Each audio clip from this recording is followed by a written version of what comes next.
劉輝與圓周率。劉輝是中國古代著名的數學家。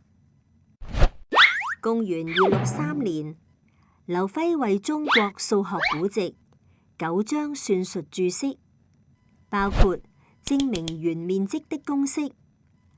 我在9章算術的注釋中證明了圓面積是圓周的1半乘以半徑。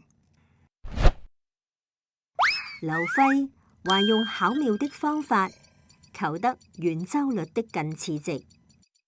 他先繪畫出一個圓內接正六邊形，使正六邊形的邊長與圓的半徑相等。其後，他逐步增加圓內接正多邊形的邊數，繪畫出正12邊形、正24邊形、正48邊形和正96邊形。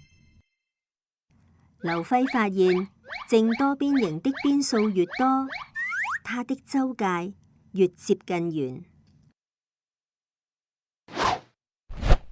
利用正多邊形的周界，除以圓的直徑，便可以求得圓周率的近似值。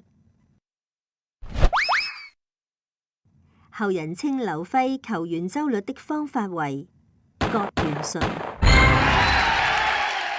利用這方法，當圓內接正多邊形的邊數是96時，就可以求得圓周率約等於3.14。